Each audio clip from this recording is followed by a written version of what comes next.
Y bueno, esta es la sexta sesión ya, y el segundo bloque de este seminario, que consta de tres sesiones, eh, tiene en la última sesión, que es esta, le pusimos así la indispensable y riesgosa profesión docente, pero tiene que ver con el tema de hoy, que es ser maestra, ser maestro en los márgenes, como se titula el libro de Alberto Colín, que voy a presentar en unos momentitos, pero la idea era pues reflexionar eso de los futuros de las docencias en un mundo muy complejo, muy violento, sin sentido, ¿no? Y rápidamente quisiera dar unos datos de por qué es importante este tema de la docencia, porque actualmente, según los informes de la UNESCO, pues hay una crisis también en la profesión docente, hacen falta 44 millones de docentes y ha habido una deserción grande en los últimos 5 años, sobre todo en primaria, sobre todo de varones, de varones jóvenes, no solamente en países ricos, también en el Caribe están desertando muchos docentes. Y donde más hacen falta es en secundaria y bachillerato, sobre todo por la complejidad de ser docente de jóvenes. Es un poco los datos que ha señalado los últimos reportes de la UNESCO. Esto desde luego afecta a las regiones más pobres y en conflicto, entre otras causas, la jubilación, la falta de interés por la docencia, la complejidad generacional y la violencia, pues están minando los sistemas educativos. En México no tenemos tanto esa preocupación porque hay todavía una gran cantidad de jóvenes que por tradición, por historia, y a veces también por seguridad laboral quieren ingresar a la docencia, pero sí ya es una realidad mundial que hacen falta y harán falta más docentes. Pero eso tiene que ver también con un asunto que últimamente ha venido creciendo en el mundo, que es la violencia criminal que está afectando el derecho a la educación, ¿no? Pero, y eso tiene que ver con, no es algo propio del bullying o de el acoso escolar, es algo mucho más grande, es un desafío geopolítico que están poniendo en crisis la estabilidad de los países. Esta intersección entre la criminalidad y la falta de capacidades gubernamentales, pues sí está poniendo en crisis a los gobiernos, incluidos el tema de incluidos los sistemas educativos. Los entornos que antes se entendían como estos baluartes, estos lugares seguros y protegidos, ahora son incluso centro de confrontación, de disputa entre actores que ya no son del Estado, sino que están desafiando su soberanía, su capacidad y están erosionando las comunidades y por supuesto la base generacional, ¿no? Como decía, no es ya la violencia, el bullying o el acoso, sino que ya es un fenómeno sistémico ya muy amplio que está incluso más allá de los estados. Tiene que ver con redes transnacionales, con una economía muy amplia. Esta organización de la ONU, que es la UNODC, ha reportado que la criminalidad organizada rebasa incluso a la cooperación internacional. Entonces, esto ya estamos hablando de otra cosa, ¿no? No es el acoso escolar. Y entonces estamos transitando zonas grises de autoridad en donde ya no se distingue entre lo que es crimen y un estado generalizado casi de guerra. Entonces, eso ha traído como consecuencias, entre otras cosas, la pérdida de legitimidad de la narrativa educativa, es decir, de qué sirve en algunos contextos educarse, aprender a ir a la escuela frente al poder económico y simbólico de los grupos criminales. Eso es lo que está ocurriendo. Y en particular, esta coalición global para proteger la educación de ataques, que es una asociación global también con la cual la UNESCO, en la cual participa la UNESCO, pues indica que esto que comenté ha ido en aumento. Ya no solamente es violencia en la escuela, sino ataques contra la escuela, incluso con armamento de tipo militar, ¿no? Y también esto ha afectado desde luego a docentes por una diversificación de dichos ataques que van desde lo digital, desde amenazas digitales hasta secuestro y extorsiones a personal docente, ¿no? Este documento nos lo pasaron esta semana ahí en la UNESCO y es una guía para que los docentes puedan trabajar en contextos de crisis armadas, aunque es una guía para docentes y que está dirigida a que trabajen con niños y jóvenes, pues también da cuenta de los desgastes que hay en la profesión, desde la constante agresión y la frustración que da estar en ese tipo de contextos hasta las amenazas directas, ¿no? No solamente es que se sientan frustrados por la falta de capacitación, el aislamiento, la sobrecarga, sino que hay también ya amenazas directas y peligro por, en algunos casos, restos de guerra, como pasó en Michoacán. Ha habido respuestas de mucho tipo, entre otras estas ideas de fortalecer el Estado de Derecho. Es una idea del UNODC, como les decía, pero también de la UNESCO como esa educación para la justicia y no caer en la criminalidad.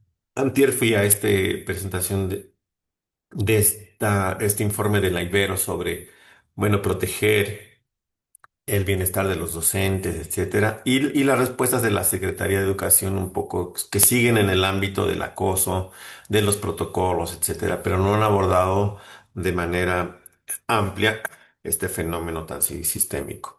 Y en ese sentido, bueno, pues esta sesión queríamos dedicarlas a hacer algunas preguntas en torno a las repercusiones de los conflictos armados en las escuelas de México y qué está pasando con la labor educativa de miles de docentes, cuáles son sus causas estructurales, cómo se explica la complejidad del Estado mexicano desde una visión geopolítica de esta situación, qué experiencias hay de la complejidad en que operan las escuelas y comunidades. ¿Qué papel están jugando maestras y maestros en la reconstrucción de los tejidos comunitarios afectados por esta criminalidad?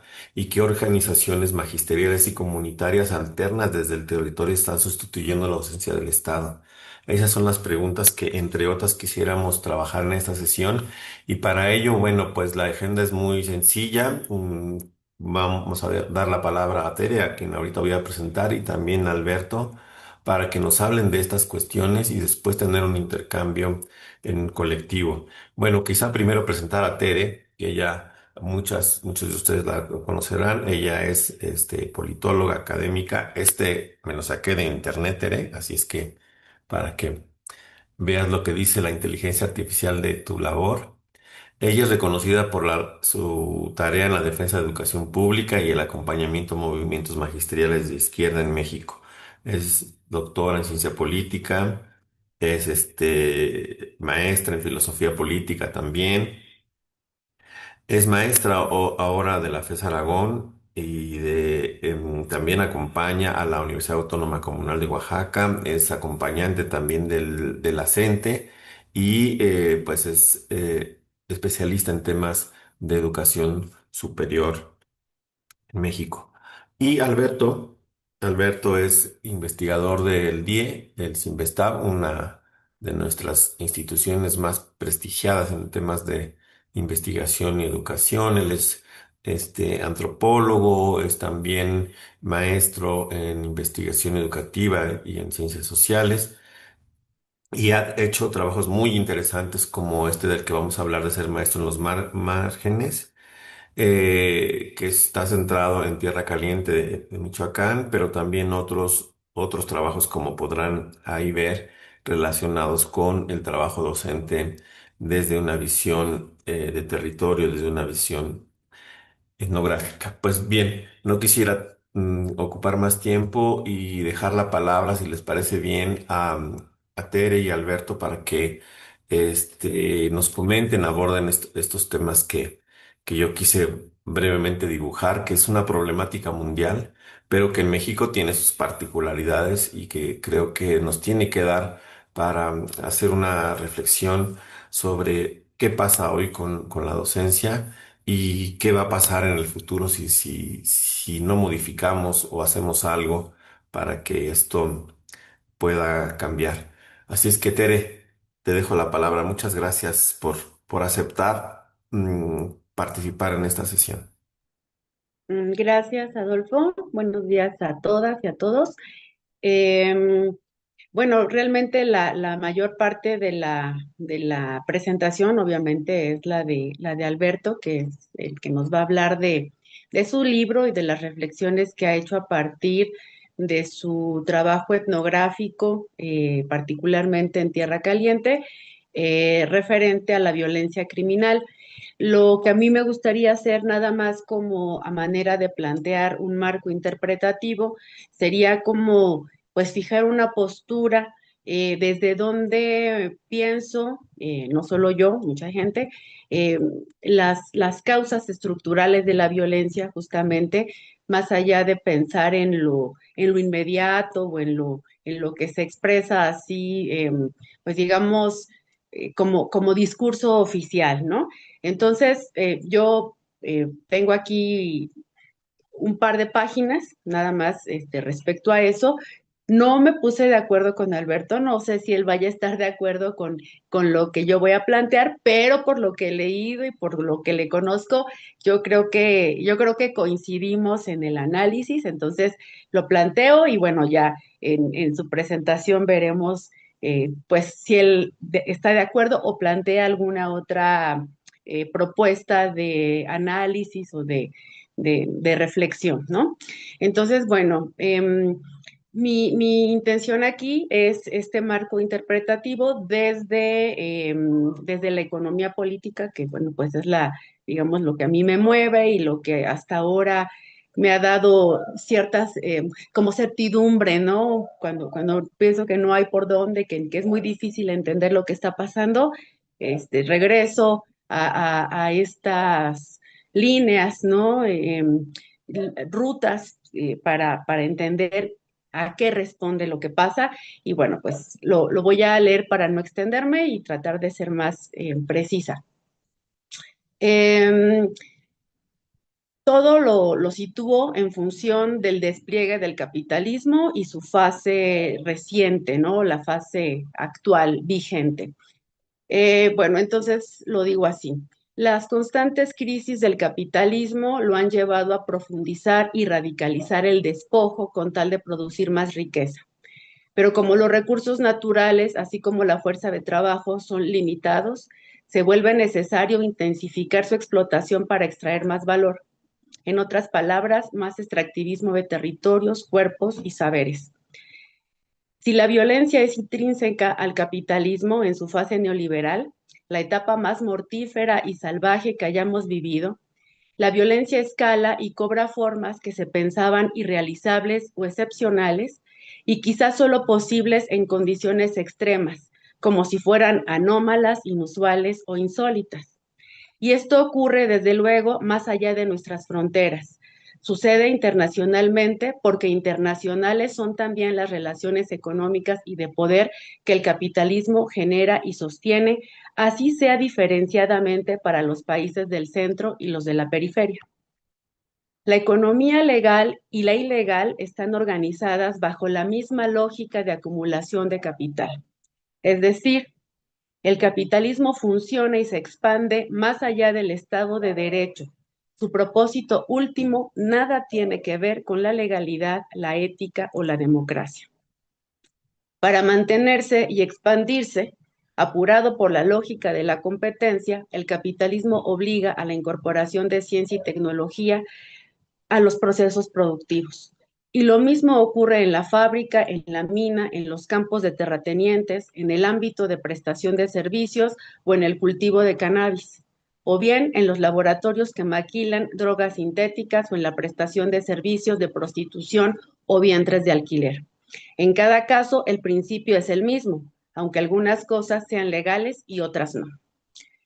En la esfera de la circulación o intercambio de mercancías, la lógica que se impone es el consumismo, la caducidad programada, la satisfacción inmediata de deseos, aunque no de necesidades básicas, o la tecnología por generaciones que cambian cada mes.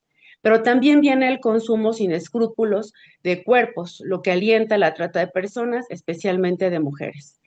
Recordando a la gran Rita Segato en su texto Las nuevas formas de la guerra, el capitalismo exacerbado, dice, producto de la modernidad colonial nunca superada, se descarga ahora en nuevas guerras contra las mujeres, destruyendo la sociedad al tiempo que sus cuerpos. México, cuyo capitalismo es colonial, dependiente y primarizado, aporta a la División Internacional del Trabajo recursos naturales, mano de obra barata, cuerpos para trabajar y servir que cuando ya no son útiles, cuando ya no son productivos, son perfectamente desechables. Al interior de nuestro territorio, mujeres y hombres empobrecidos, despojados de su humanidad, son obligados a trabajar y servir. La despersonalización del cuerpo se impone en la esclavitud, tanto en los campos de amapola como en la leva criminal que obliga a los jóvenes excluidos de la educación pública y sin expectativas de futuro a producir, transportar o vender lo mismo drogas que armas y cuerpos vivos o parte de ellos. El periodista Jesús Lemus dice que el narco industrializó la desaparición forzada. Y sí, pues se trata de un servicio más, una necesidad de algunos grupos empresariales criminales que solo la misma industria criminal con su estructura y logística puede ofrecer y satisfacer. También señala que el cártel Jalisco Nueva Generación, cuyo líder recientemente fue abatido, cobra entre 700 y $1,000 la desaparición de cuerpos sin vida o a medio morir. Como en los siglos XVIII y XIX, el Estado capitalista, colonial y patriarcal sigue siendo el administrador de los negocios de los capitalistas.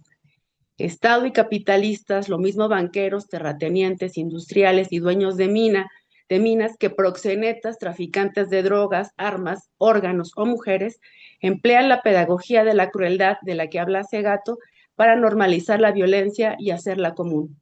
Lo que vemos en las noticias, más que amarillismo, es la expresión de un gesto cruel, el despliegue visual que anuncia el aniquilamiento de la comunidad o la idea de la comunidad. Y en este marco es en el que pienso que se puede introducir justo, ¿no?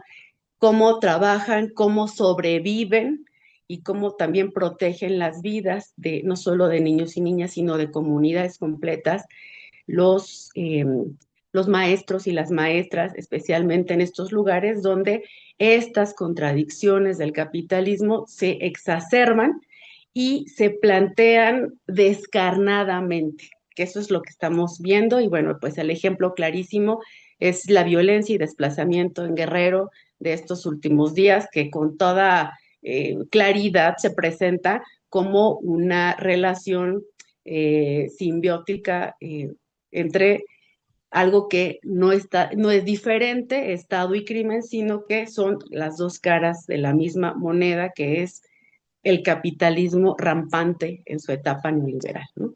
Entonces lo dejo ahí y ahora sí, Alberto, muchas gracias. Adelante, les agradezco la escucha.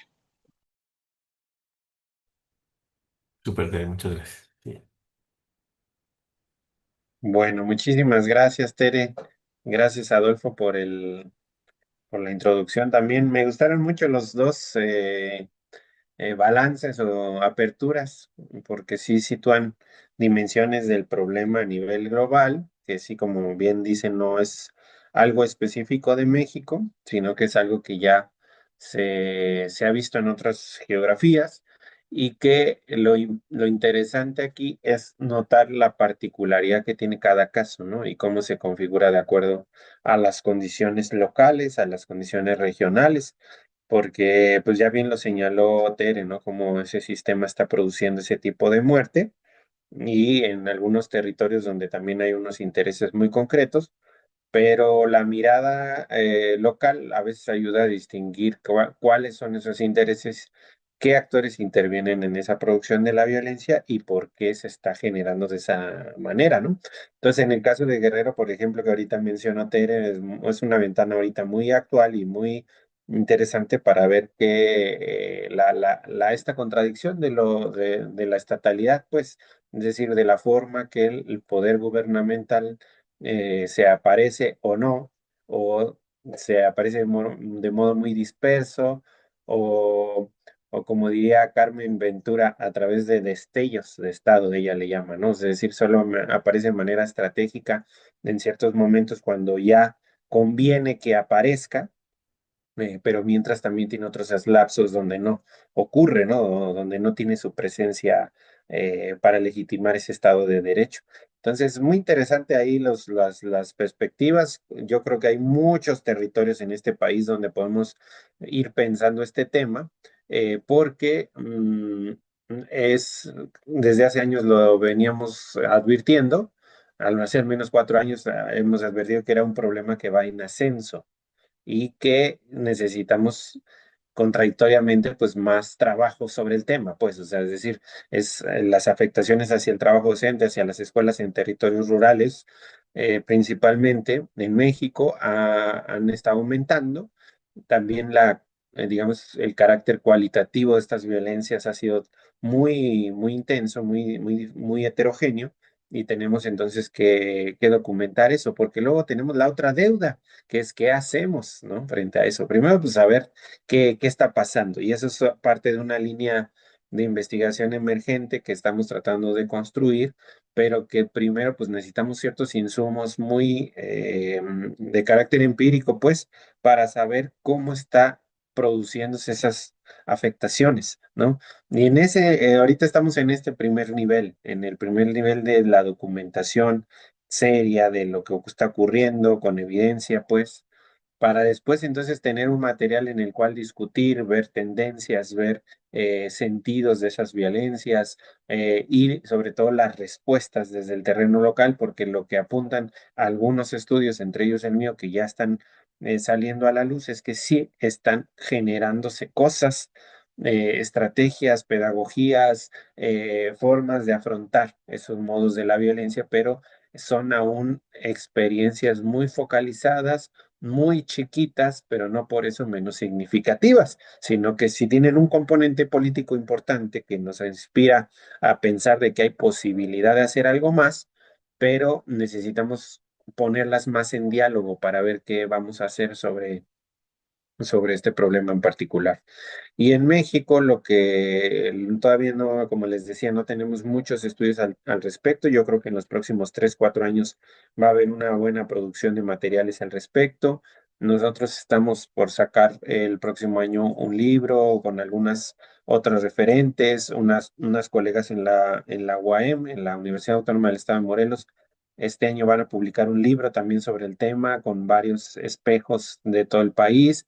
Se están preparando algunos dossier donde van a publicar personas que tienen trabajos en Zacatecas, en Sonora, en Sinaloa, en Chiapas, en Guerrero. O sea, ahí poco a poco estamos ampliando el foco para saber cómo está ocurriendo. Y creo que eso nos va a ayudar mucho a tener una perspectiva comparada y a la vez también contrastativa, es decir, ver la particularidad de cada caso, porque eso va a alimentar un debate mayor. Porque lo digo todo en este lado, porque del lado del gobierno federal y estatales, no veo una, una posibilidad de que algo emane de ahí, ahorita, por lo menos ahorita. Y es que no hay voluntad política, no quieren reconocer el tema, por lo mismo que hay una política de silenciamiento de los hechos delictivos en el país y de lo que implican. Entonces, las secretarías de educación no lo van a hacer. Mientras esté este tipo infame, Mario Delgado, pues no va a haber posibilidades de construir una política sobre el tema. Y entonces tenemos que buscar de qué forma desde otros espacios podemos interceder. Y ahí yo creo que uno de los papeles fundamentales puede ser el sindical. El sindical también tiene mucho que aportar en términos de convocatoria, en términos de posicionar el tema como un elemento político que configura también el trabajo docente en México, porque eso es algo que hemos estado tratando de advertir, que las condiciones materiales que muchas veces son invisibilizadas por el poder respecto al trabajo de los maestros y las maestras, invisibiliza justamente las condiciones de inseguridad que bordan los espacios escolares. Y eso es una condición que puede ser incluso convertirse en una demanda del magisterio una vez que haya una conciencia colectiva mayor sobre el tema. Y eso es también en lo que tenemos que fortalecer a nivel del magisterio de base, de ver que estas cosas que les ocurren no solamente son anécdotas que se filtran en sus experiencias y trayectorias de trabajo escolar, sino un componente del trabajo docente en México, en un país con una confrontación armada donde esto va a escalar. Un análisis reciente de una organización especializada en derechos humanos y seguridad pública calcula que hay al menos 200 grupos armados en el país. O sea, una cosa que nos vislumbra un panorama muy complejo para la operación de una política de educación, ¿no? En este sentido. Entonces, por eso es que en ese marco general que ustedes comentaron, nosotros aquí en México queremos avanzar sobre eso. Todavía falta mucho, pero bueno, vamos a hacer el empuje a través de nuestras instituciones y de nuestras relaciones y redes para ver cómo lo podemos construir. Y en mi caso particular, el libro que se publicó y que ya ustedes comentaron, eh, es como una beta también para problematizar sobre eso a través de un estudio que realicé durante 5 años en una región del estado de Michoacán, pero que en general habla de un aspecto muy particular y que es, bueno, cómo diferentes agrupaciones armadas estatales y no estatales, porque ahí se involucran las dos, generan unos ciclos de violencia en los territorios que tienen unas repercusiones de diferentes dimensiones en las escuelas públicas en el país. Y hace al menos unos 6 años, como que siento que el tema estaba muy focalizado a, bueno, no, pues es en esa región histórica donde siempre ha ocurrido, ¿no? Por ejemplo, los municipios que están alrededor de Culiacán. Dicen, no, pues esos lugares ahí siempre pasaba. O la montaña de Guerrero. Ah, no, pues eso es histórico, siempre ha estado feo ahí. O en el caso de la Tierra Caliente Michoacana, no, pues ahí siempre ha estado feo. Eso lo pensábamos en ese entonces, o sea, en 2019, 2020, pero de la pandemia para acá empezaron a producirse unas lógicas muy fuertes en algunos lugares donde no había ocurrido. Por ejemplo, el caso Zacatecas.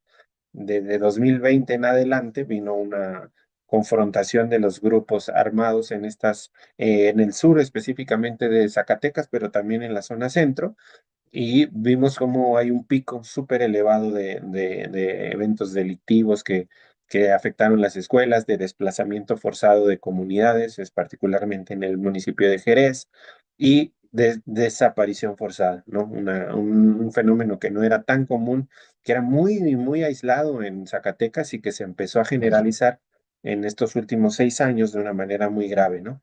Entonces vemos cómo se constituyen nuevas geografías de confrontación de estas agrupaciones criminales que nos hace ver como un primer hallazgo que ya no es una cosa limitada a las regiones históricamente de producción de drogas, ¿no? Que era uno de los grandes argumentos del Estado para decir, ah, esto no es un problema de la educación, es un problema de esta región, porque desde hace mucho así era. Entonces, una de las primeras cosas es eso, ¿no? Para descifrar esa confrontación, pues hay que ir como diría Benadas, descender a lo cotidiano. Y ese descenso nos muestra que en muchas de las escuelas es sistemático que los maestros, uno, suspendan clases por situaciones de esta naturaleza, ¿no? Ayer, por ejemplo, mismo estábamos en la marcha platicando y generalmente es una pregunta que yo hago mucho a los profes. Oiga, ¿y usted en el ciclo escolar cuántas veces prepararon las clases? Y los maestros siempre, pocas veces me dicen, no, pues a mí no me ha pasado, muy pocas veces, porque incluso aunque estén en el entorno urbano, pues cuando generan estos episodios, cierran las escuelas. Y uno ayer me estaba contando sobre la detención no, el asesinato de más bien del líder del grupo delictivo de Jalisco y cómo eso tuvo una repercusión sobre Zacatecas, sobre Durango, sobre Nayarit, sobre Michoacán, sobre el Estado de México, sobre Guerrero, sobre Veracruz, sobre el Estado de México, ¿no? O sea, todo el impacto que tuvo y estábamos platicando justo ayer de eso, que nos muestra también poner el lente en estos elementos que ya Tere también decía, o sea, cómo un evento así que parece que está focalizado en la zona de los Altos de Jalisco, que fue donde ocurrió, pues en realidad tiene toda una repercusión casi nacional.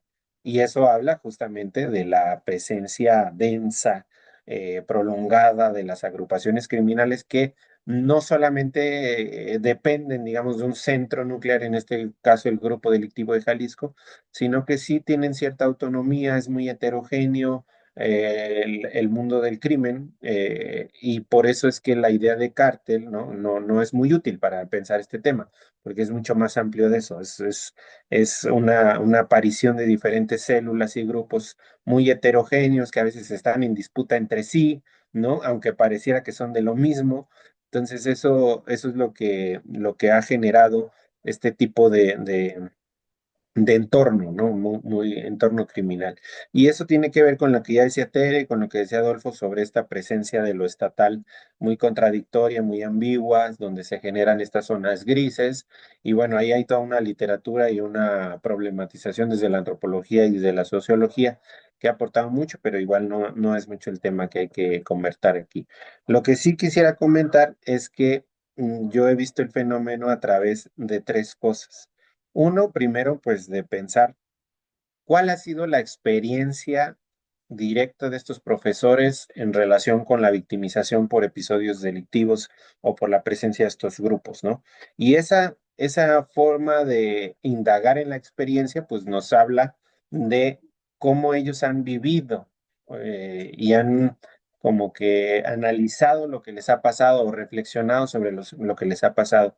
Y eso emana muy claramente cuando uno pregunta así fácilmente, oiga, profe, ¿usted qué ha vivido de eso? Ah, no, pues entonces empiezan a contar y esta narración ya involucra toda una subjetividad permeada por ese conflicto, ¿no? La otra dimensión en la que yo estaba muy atento es cómo hay diferentes afectaciones en esos, por la violencia, porque esa, aunque se parezca homogénea de decir que a todos nos afecta igual, tiene diferentes formas en las que se establece en la comunidad escolar.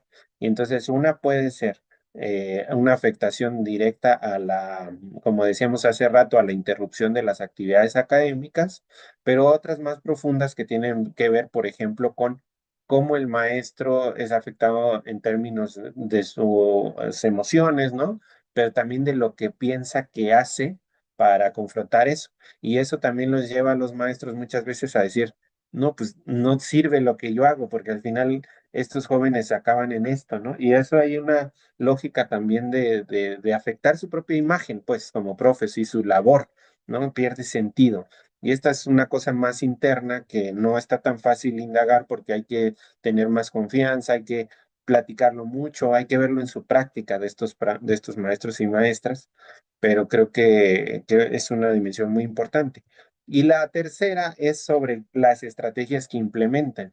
Y yo les llamo estrategias porque involucra tanto prácticas cotidianas en la escuela como aspectos de relación social que no implican necesariamente una relación áulica, es decir, no es una didáctica, no es algo que esté enclavado en la relación de un contenido académico, sino de una gestión de una comunidad escolar afectada por unas violencias y de cómo el profe ahí sirve como, no como un embudo, pero sí como un intermediario para ir analizando eso que emana.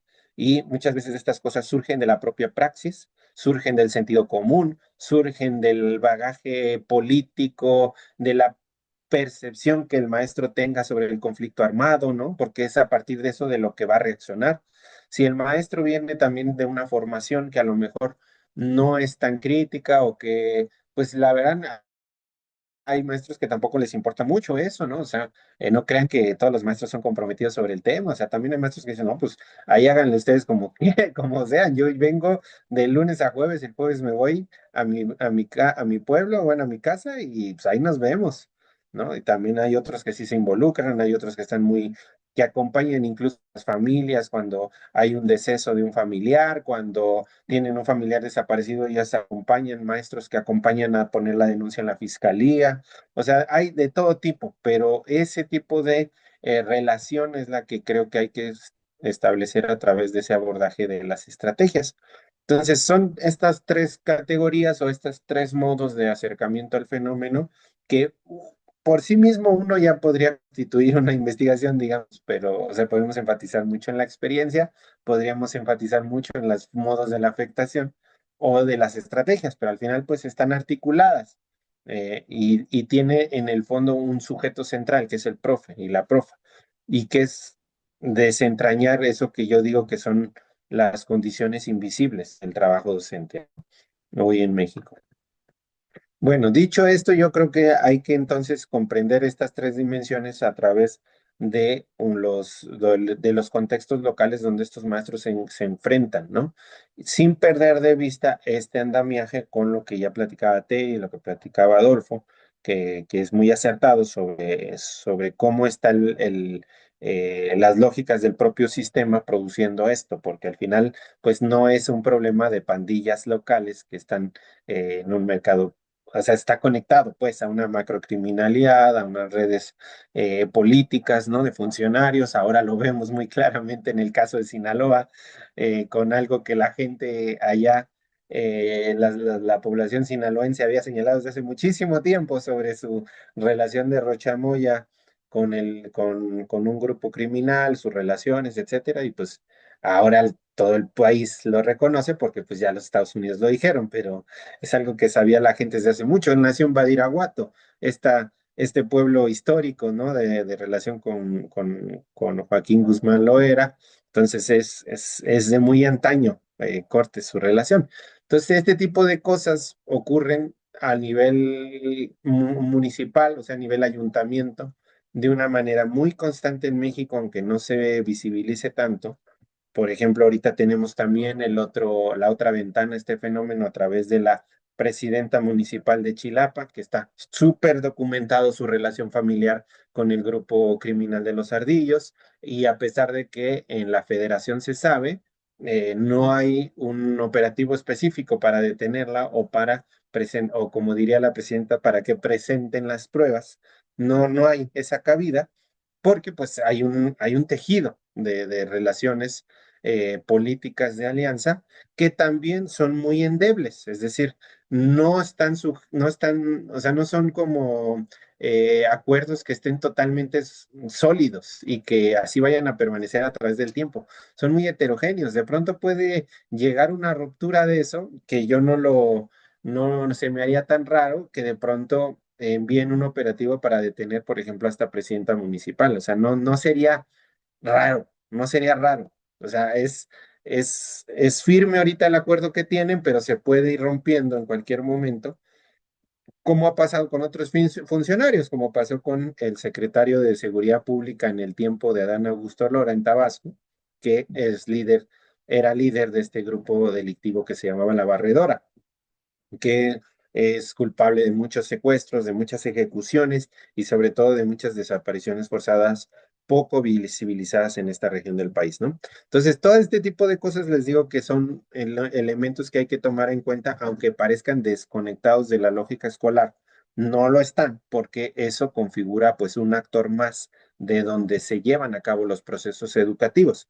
Y eso es lo que produce diferentes modalidades de la violencia, ya como dijimos, el secuestro, ¿no? El asesinato, el desplazamiento forzado, las agresiones directas a escuelas o a profes, la extorsión, que es uno de los fenómenos que ha ido en aumento en los últimos 5 años. Y todo eso es lo que hemos visto que genera pues un miedo en el profesorado, ¿no? Estos acontecimientos traumáticos como vivir en el marco de una balacera o tener un estudiante que a lo mejor su papá de un estudiante está desaparecido, o su papá o su mamá de un estudiante fue asesinada, son cosas que también repercuten a la vida del profesor. No pocas veces he escuchado eso de cómo a ellos les duele también eso. O sea, eso es un dolor que se lleva también en la trayectoria de los profes y que hay que tomar en cuenta como producto de esta victimización más amplia de lo que produce el sistema, ¿no? Y en casos más graves, lo que hemos visto es ocupación de escuelas por grupos armados, tanto delictivos como también del ejército, porque el ejército también tiende a veces en zonas de combate a ocupar las escuelas y por lo tanto, pues eh, cambia el sentido original de la escuela, ¿no? Ahora se convierten en una trinchera. Y lo otro es la colocación de minas, ¿no? En entornos escolares y también el ataque con drones a escuelas, ¿no? Como ocurrió, por ejemplo, en Ostula hace 3 años, el grupo criminal que está tratando de entrar en esta zona de la costa de Michoacán, casi pegado con Colima, y lo que hizo fue, en una de estas avanzadas de ataques, fue enviar los drones a atacar las escuelas públicas, en particular el preescolar y la primaria. Entonces no fue directamente las bombas hacia la trinchera que está sobre la carretera, del pueblo de Tula, sino pues fue sobre la escuela. Y eso es una señal muy clara de cómo están utilizando este tipo de formas de ataque más directo, ¿no? Hacia las escuelas y a veces indirecto, por ejemplo, a través de cuando se Junio. colocaron unas bombas para, que también fue una noticia casi, yo creo que mundial, de este carro que tenía explosivos y que dejaron enfrente de la estación de la policía comunitaria de Coahuayana. Y bueno, cuando estalló, pues les hizo daños graves en el preescolar que está atrás de la oficina de la policía comunitaria de Coahuayana. Eso fue reciente, ¿no? Apenas a fin de año del año pasado. Entonces, todo este tipo de daños están generando pues unas formas también en las que el profesorado tiene que tomarlo en consideración como una de las partes de la vida cotidiana de la escuela. Y los profesores, a pesar de todas estas afectaciones, pues están empezando a aprender, están empezando a captar esto como en algunas regiones donde el conflicto es más agudo, como un elemento que tenemos que estar de cierta manera preparados. Y eso es algo que pues no debería existir, ¿no? O sea, como en el caso de los colectivos de familiares de personas desaparecidas, que hemos estado platicando también, que decimos, pues en realidad, o sea, está bien que tengan estos aprendizajes, que ellos busquen, etcétera, porque ya saben, se vuelven especialistas en muchas cosas, pero no deberían hacer así. Así igual el profesorado, no debería de estar capacitado para saber cómo responder ante estos fenómenos.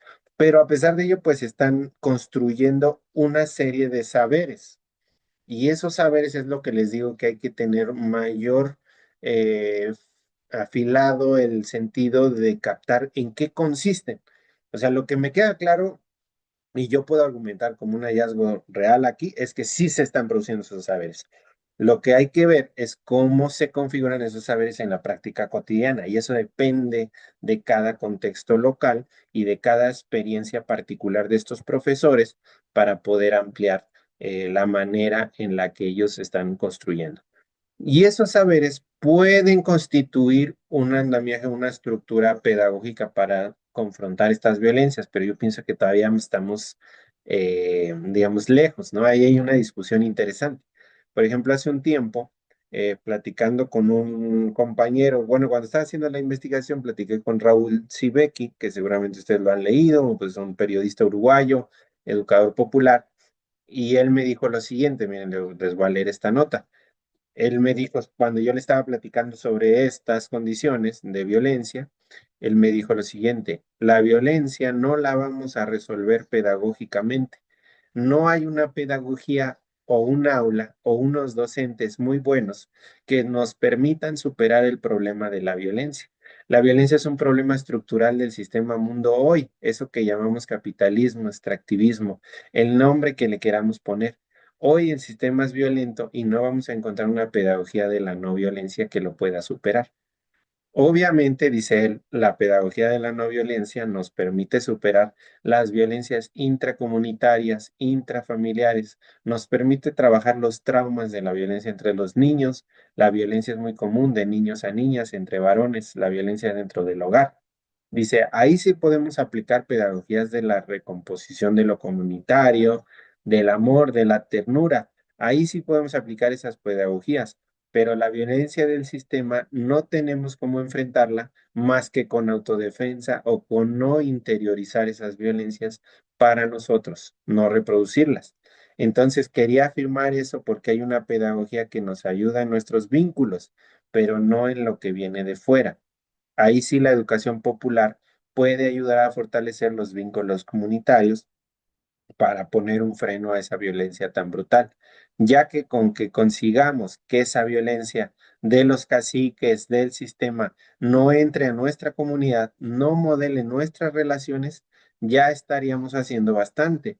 Pero tenemos que pensar que las próximas décadas, mientras el sistema se mantenga como está, no vamos a impedir la violencia. eso en esa conversación con el Raúl me hizo ver, bueno, varias, al menos dos cosas importantes, ¿no? Una, primero, que las discusiones sobre pedagogía para la paz, que están muy latentes en otros contextos, por ejemplo, como el colombiano, y que nos quieren exportar como un producto a México, pues no va a solucionar, porque estamos viviendo un tipo de guerra diferente, un tipo de conflictividad criminal diferente que yo no he escuchado en boca de nadie de los profesores y profesoras con los que trabajo acerca del tema de paz. O sea, yo pregunto que me expliquen qué significa eso de paz, ¿no? Porque yo no he vivido en un entorno de paz, por así decirlo.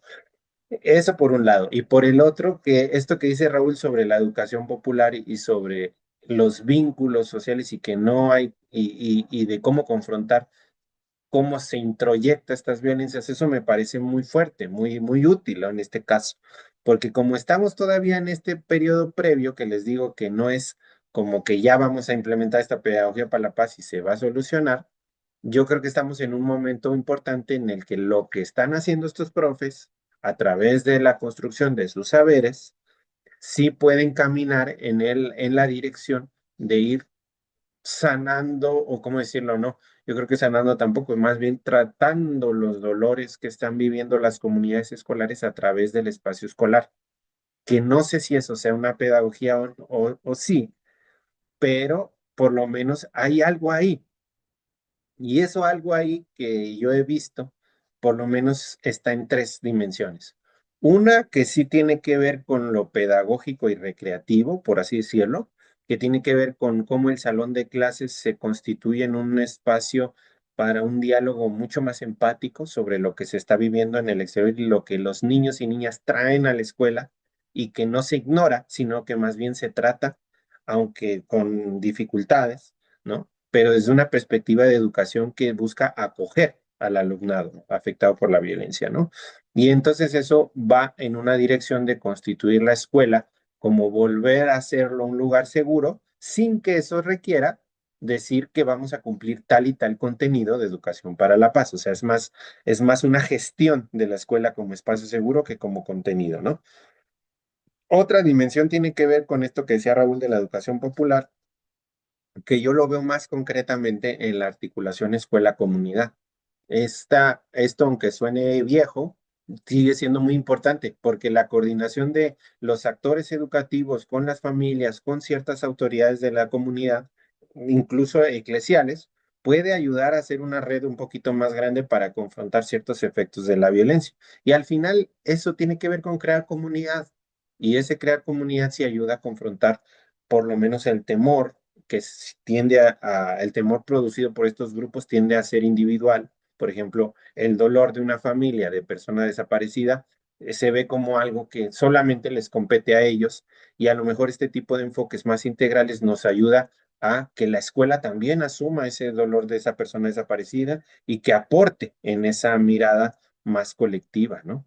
De apropiarnos de esos desaparecidos, por ejemplo.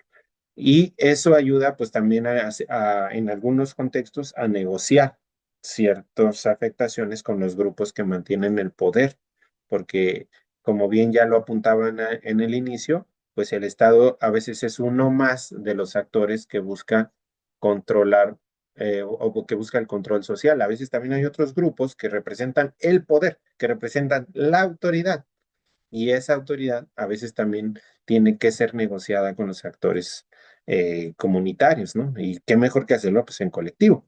Y lo otro es más individual o no decir, o a lo mejor no individual, pero sí más acotado a la trayectoria de los profes, y es el cuidado que han mantenido entre ellos, o sea, digamos a nivel individuo, pero también a nivel de cómo entre profes nos cuidamos, ¿no? Y esas estrategias de autocuidado también varían mucho, pero sí están basadas en una capacidad de adaptación, es decir, de que el profe ya hizo o sea, cuando implementan estas estrategias de cuidado, tiene que ver que el profe ya hizo un análisis con sus colegas de que la cosa está canija y de que hay ciertas cosas que tienen que decir, ciertas cosas que no, y ciertos modos de actuar para no caer en una situación de riesgo. Y eso es muy interesante porque ya nos habla de que ellos mismos ya tienen su diagnóstico, ya aprendieron de cómo es la educación en este territorio y creo que eso ayuda, ¿no? Cosas muy sencillas, ¿eh? Desde la creación de grupos de WhatsApp con las madres de familia específicamente para atender este tema, con los maestros y maestras, la relación con el supervisor, que es generalmente quien otorga los permisos para no ir, cómo se establecen los documentos cuando, por ejemplo, no vas a la escuela por una situación de violencia que te informaron en la comunidad y luego tú cómo emites un oficio en el que tú tampoco señales muchos detalles, porque estos oficios que mandan a la supervisión para argumentar que no se pueden dar clases, tampoco tienen muchos elementos del contexto por lo mismo, porque imagínense si ese documento llega, ¿no? A manos de los grupos, pues van a decir, no, este profe está diciendo aquí lo que estamos haciendo. Entonces se hace de manera muy general, también es una estrategia de cuidado, etcétera. Entonces, eso creo que hay que ponerlo en escena, esos tres ejes, por lo menos es lo que yo he visto y que se puede ir documentando más. Y en general yo creo que hay dos cosas que destacan mucho de eso, ¿no? Uno, que hay una agencia de los profes, o sea, sí es realidad que los profesores están emprendiendo muchas acciones para solventar estas relaciones tan difíciles de violencia, donde sobre todo donde hay actores armados que tienen mucha presencia, mucha densidad, o que tienen un carácter mucho más cercano explícito hacia la sociedad civil, y eso se nota mucho también en profesores que tienen una carga o digamos que tiene una carga formativa, una militancia. Y a lo mejor ese es un sesgo de mi trabajo, que mi trabajo está muy enfocado en maestros sindicalistas, maestros que participan en la coordinadora, maestros egresados de normales rurales, y tienen, sí, en el fondo, una conciencia política muy clara sobre el tema. Por eso es que accionan respecto a eso. Yo quisiera ver en otros lugares si eso se está repitiendo, ¿no? O no, o con qué diferencia tiene. Pero de que hay acciones de autoprotección, de negociación, de evasión de la violencia, sí lo hay, pero depende en cada caso la posibilidad de estos profes para llevarlas a cabo y no ponerse en riesgo a la vez. Y la segunda cosa que yo creo que es un hallazgo en general es la adaptabilidad del profe y de la profa. Es decir, estos maestros y maestras que viven en estos entornos han sabido cómo, a pesar de de la acumulación de violencias y afectaciones, han sobrevivido, han sabido cómo adaptar sus actitudes, sus comportamientos, lo que dicen, lo que no dicen. Y eso es un saber. Eso es un saber docente nuevo, que no se ha estudiado, que no refiere a la categoría vieja de saberes docentes, pues, o sea, no cabe ahí, más bien lo que yo hago es utilizar esta categoría formulada desde hace mucho tiempo por Ruth Mercado, por ejemplo, o por otros autores que leen mucho en la normal, pero yo estoy reconfigurando la idea de lo de producción de saberes docentes para pensar en este problema y creo que al final habla de una normalización o de una habituación de la violencia, ¿no? Porque cuando se construyen estos saberes no quiere decir que siempre estos saberes están en confrontación con la violencia o que estén con una posición ética y política para confrontar esas lógicas. Muchas veces estos saberes son para saber cómo navegar en ese entorno de violencia sin ponerse en riesgo, pero tampoco sin la intención de querer transformar las condiciones. O sea, también por eso digo que no buscamos héroes y heroínas en el profesorado frente a estas lógicas criminales, sino más bien saber cómo sobrevivir ante eso, y eso es algo antropológicamente muy, muy rico, ¿no? Cómo sobrevive la gente en estos lugares. Entonces, estas acciones están siempre sometidas a la imposibilidad, o sea, siempre hay la oportunidad también de guardar silencio, de huir, ¿no? Esas también son, creo que, posibilidades en las que el maestro se ve sometido. El cambio de maestro es algo que también es una dimensión de la afectación importante. Entonces, todas estas afectaciones pues tocan la piel del magisterio y en general, ya para ir terminando, yo creo que constituyen formas estas, una vez que las tengamos mucho más claras cómo obedecen en cada lugar, podrían ser respuestas o podrían ser lo que Rita Segato llama contrapedagogías de la crueldad. Es decir, las formas en que estos profesores desde el espacio de agencia de la escuela pública permiten confrontar unas lógicas de crueldad que son las que el propio sistema y la propia generación de estos grupos armados están generando sobre los territorios, ¿no? Porque esa violencia y su carácter expresivo busca, pues, modificar la cultura o plegarse a la cultura, ¿no? Y busca sembrar el miedo, el terror, la incertidumbre, ¿no? Y por supuesto, esta violencia es, como decía Rita Segato, inconmensurable, es decir, que siempre busca más violencia, ¿no? La violencia nunca se agota, pues. Entonces, en ese sentido, estas contrapedagogías nos pueden ayudar a enseñar un modo en el que se critique o se cuestione esa habituación, esa normalización de la violencia hacia una mirada de que nos podamos desprender de esas formas de crueldad que el sistema quiere que mamemos, ¿no? Entonces creo que ahí hay una posibilidad. Digo yo que las estrategias implementadas por los maestros y las maestras son pequeñas, pero ya ilustran o matices o muestran matices de esa contrapedagogía emergente contra la crueldad que todavía no toma una forma colectiva en México, pero que por lo menos tenemos que irla construyendo en colectivo, ampliando, visibilizando para fortalecer los lazos sociales, la confianza y la empatía entre las comunidades escolares que sufren este tipo de episodios de violencia, y en ese marco yo creo que la educación popular puede ser una guía interesante, o algunos aspectos de la educación popular puede ayudarnos a confrontar estas lógicas de terror, ¿no? Bueno, eso en general para no hacerme, creo que me pasé un poco del tiempo, pero les agradezco que me hayan dado la posibilidad de comentarlo y de expresar dudas que yo todavía también tengo y que estamos en la búsqueda de esas respuestas para construir una agenda de educación que permita por lo menos poner el tema en la discusión de los profesores y en la discusión pública.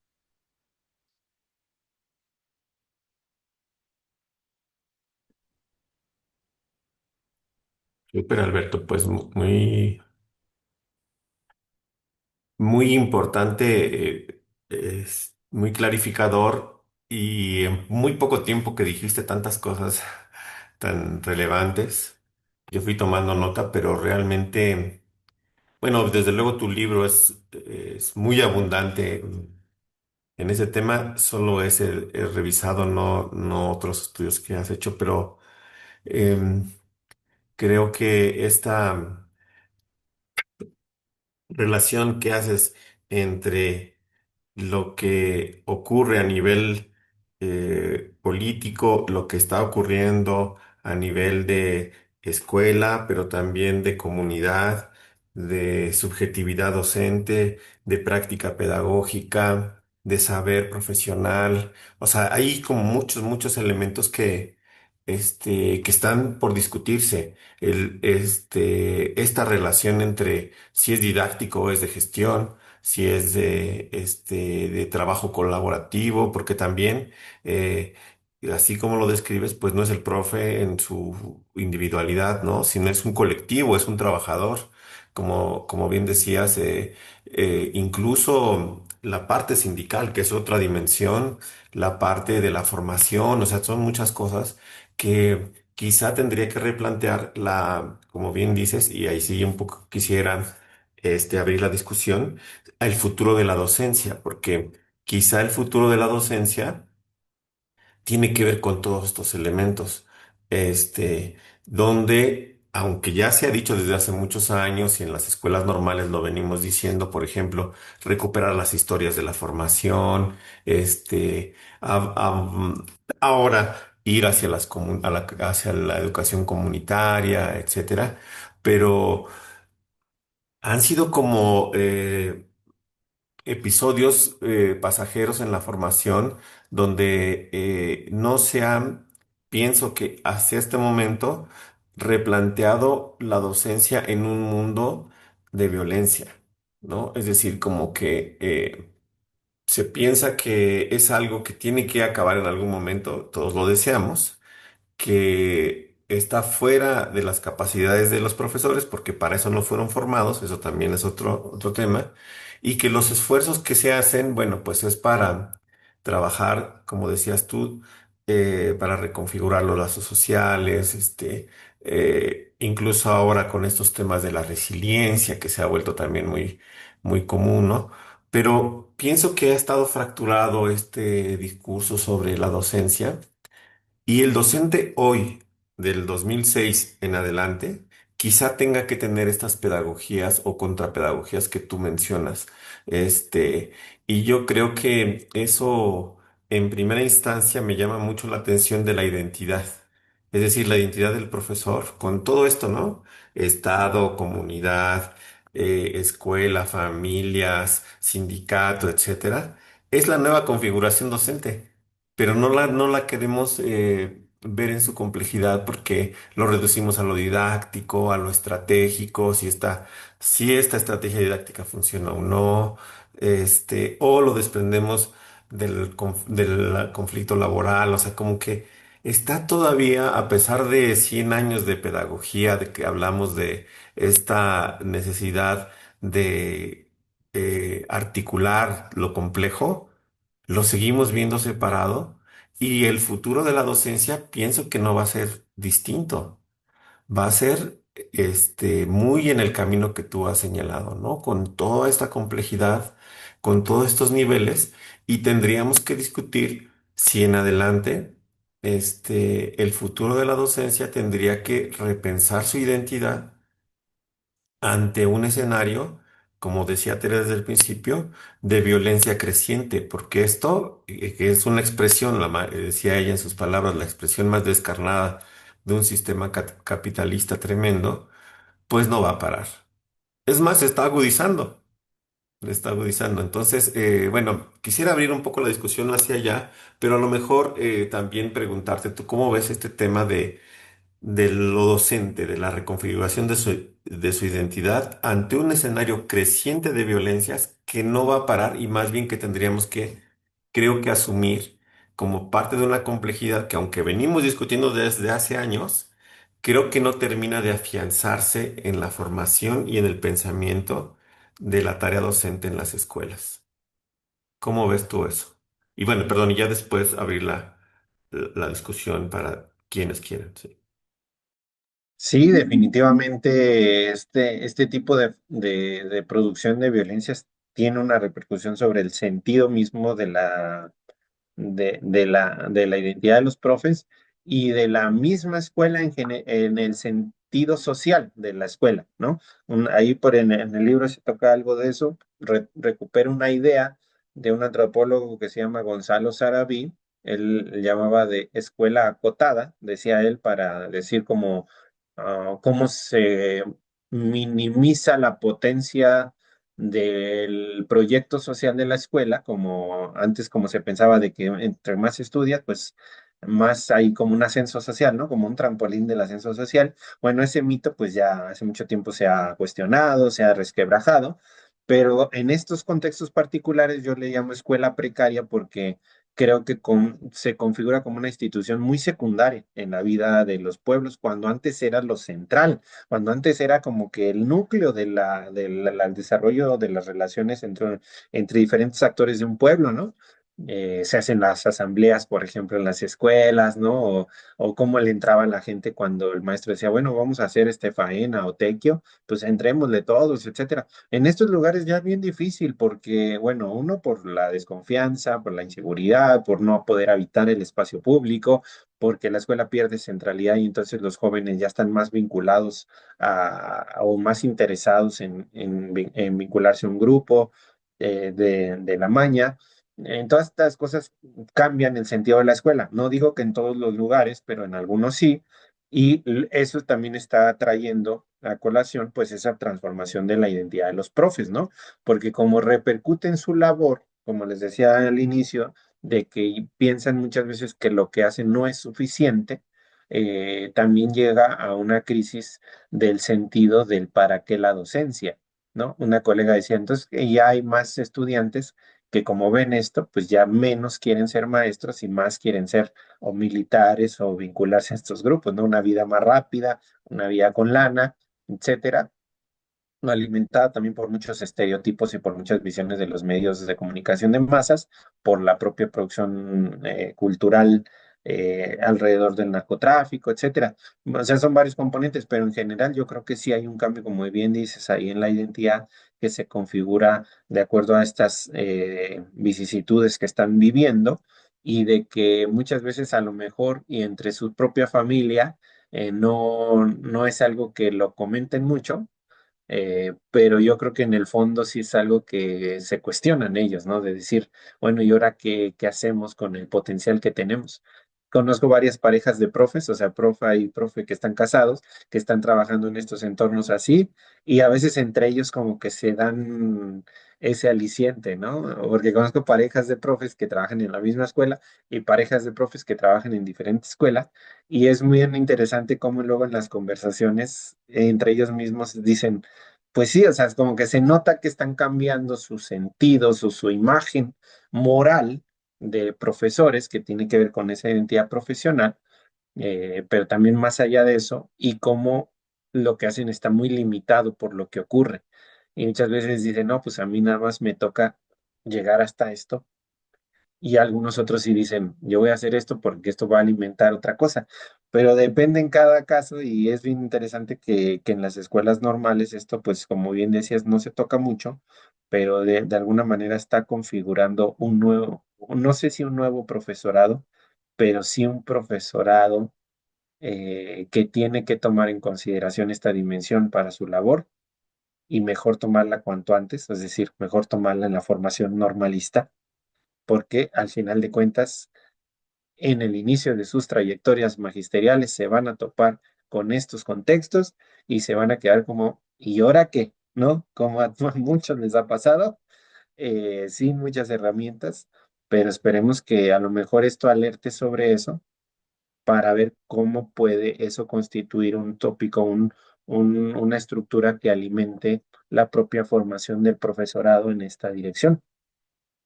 En ese tema formativo también yo creo que hay una deuda importante y una beta con la cual tenemos que trabajar también, ¿eh?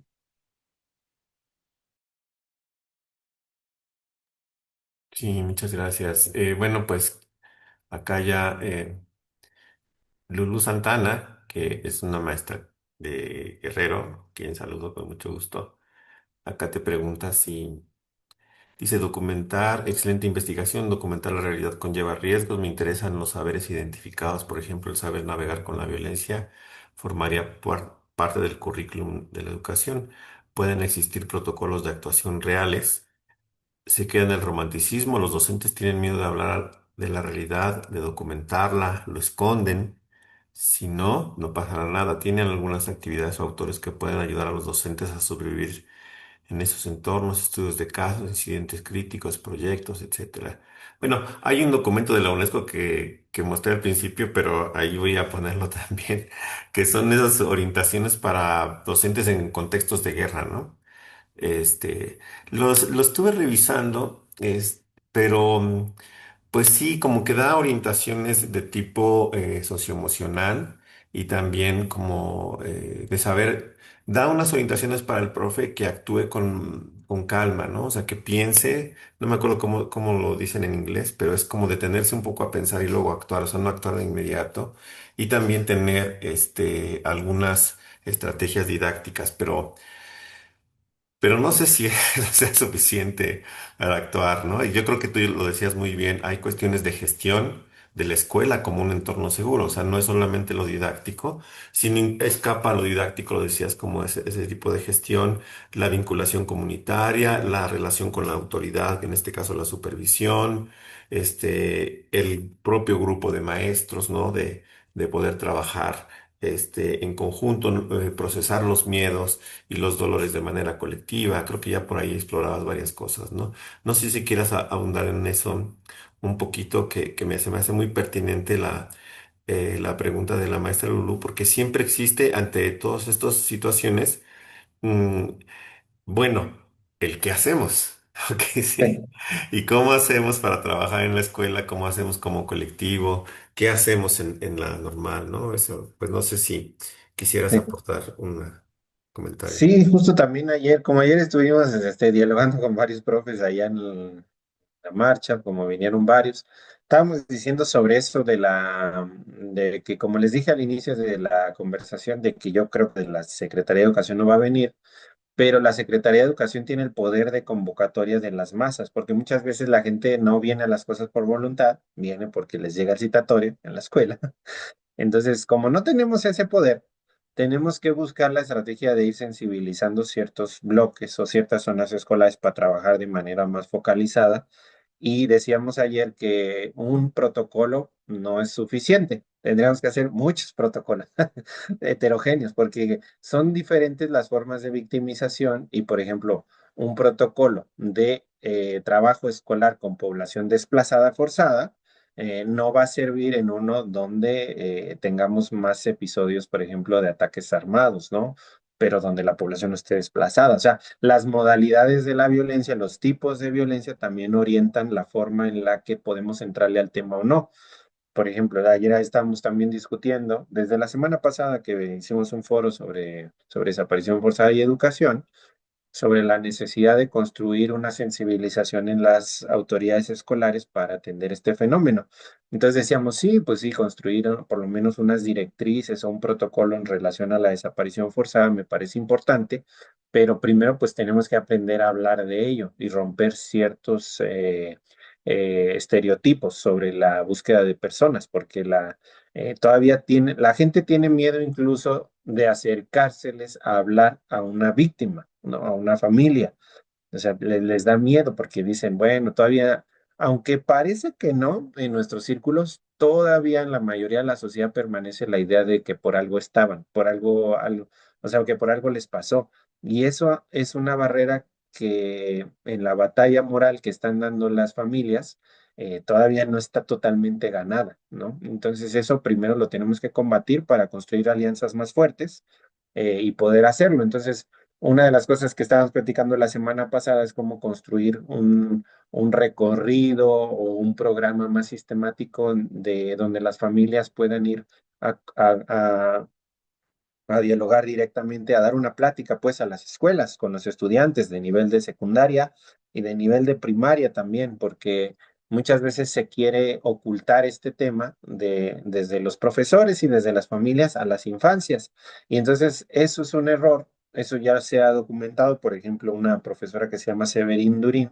Tiene un libro muy interesante sobre las imágenes que construyen los imaginarios que construyen las infancias sobre el desplazamiento forzado y cómo cuando se oculta es peor porque ellos construyen otra idea sobre lo que significa y cuando se habla de manera de frente sobre qué implica y por qué es la condición de desplazado, ayuda a que la infancia se fortalezca entre ellos porque tienen un nivel distinto de comprensión que nosotros, no es ni menor ni mayor, sino que es diferente el mundo de vida de la infancia al de los adultos. Y entonces hay que plantear estas cosas de manera más fraterna y más clara con ellos. El ocultamiento parece que protege, pero al final no ayuda, ¿no? Cuando se ocultan estas cosas a las infancias. Entonces, ¿cómo podemos hacer un recorrido de colectivos que vayan directamente a hablar a las escuelas, que ayuden a sensibilizar, que esto nos podría ayudar de cierta manera, es lo que a lo mejor estamos tratando de construir a futuro, o no, no tan a futuro, a mediano plazo, porque esto urge, pero sí creo que tienen que ser si hacemos un protocolo, unos lineamientos, tienen que estar muy particularizados, pues, y ser varios, heterogéneos, etcétera, a través de la documentación de esto que ya les decía. Y cosas así muy, muy particulares que he visto, por lo menos compartir dos, ¿no? Unas como con una orientación más colectiva, otras con una orientación más desde el currículum oculto de los profes, ¿no? La primera, lo que he visto es en relación sobre la gestión, que parece no tan transformador y que parece que no está confrontando estas lógicas de violencia, pero que sí lo hace cuando se genera con el sentido es, por ejemplo, lo de crear comunidad y crear comunidad a través de cosas muy sencillas. Por ejemplo, la construcción de una banda de guerra en la escuela, cuando está pensada para atraer a los a estudiantes para que se conformen una disciplina, o sea, que para que estén más en el ámbito de la escuela, incluso por las tardes, los ensayos, ayuda en lugares donde la juventud misma está en disputa entre la escuela y las bandas delictivas, ¿no? O el consumo, ¿no? Y esto los puede atraer con el pretexto de la banda de guerra y puede ayudar a que ahí formen un cierto grupo de apoyo, seguramente hacen un WhatsApp ahí juntos, dialogan, se encuentran con más amigos. Esto ayuda a confrontar estas lógicas, así como, por ejemplo, yo lo he visto de generar torneos de fútbol, en la región donde trabajé era mucho el voleibol, entonces eso también ayudaría a vincular incluso a las propias familias que llevan a los niños en las tardes al entrenamiento, etcétera. Todas estas cosas que parecen que no son, o justamente para eso están ocultas, ¿no? Porque son como caminos indirectos de confrontación de estas dinámicas bélicas que sí se introyectan en la juventud y en las infancias también, y entonces en vez de estar jugando al policía y al sicario en el recreo, pues mejor dejémoslo jugar fútbol, ¿no? Etcétera. O sea, ese tipo de cosas ayudan y son formas pequeñas, sutiles, pero son caminos que ayudan, ¿no? Otra, por ejemplo, que les decía era la de la kermés, que yo vi que la kermés no parece ser algo potencial, con un potencial político, pero lo es en estos lugares, porque uno, pues ayuda a evitar el espacio público. Dos, ayuda a verse las caras con las otras familias y poder hacer algo en común, porque para organizar una kermés hay que organizarse, ¿no? Y hay que ver que a ti te toca tal cosa, a ti de la otra, que nos vamos a ver en este horario, que tenemos que hacer una reunión, ¿no? O sea, todas estas cosas parecen que no tienen este camino, pero si se orientan en ese sentido, pueden contribuir mucho a la construcción de esos lazos sociales, la reconstrucción de estos lazos sociales que muchas veces están dañados por las violencias. Y otras cosas más áulicas, pongo mucho el ejemplo de este profesor que me mostró esa estrategia de cómo sensibilizar a su grupo, esto es en telesecundaria, sobre la desaparición forzada, ¿no? Y ese profe que dijo, bueno, vamos a utilizar el pretexto de la semana de Día de las Madres para hablar de esto. Entonces, no lo hizo en un sentido de, vamos a tener que hacer esto y esto y esto, sino que dijo, el Día de las Madres era, el evento fue el viernes, entonces, desde el lunes, nosotros trabajamos toda la semana sobre el proyecto que vamos a presentar el 10 de mayo, que era muy concreto, un contenido escolar muy común, que es como hacer un regalo, hacer algo, una manualidad, pues, para darles a las mamás el evento de conmemoración de 10 de mayo.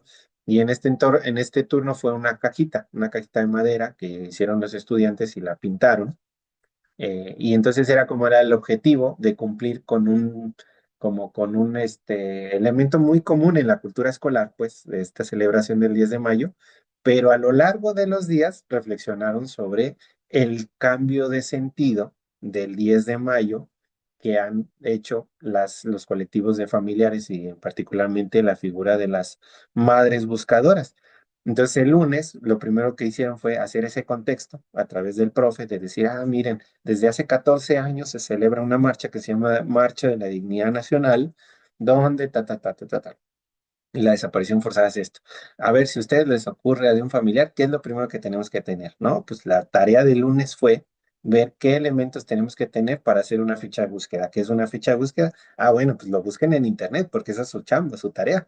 Y ya les deja de tarea buscar en internet qué es una ficha de búsqueda que tiene que tener.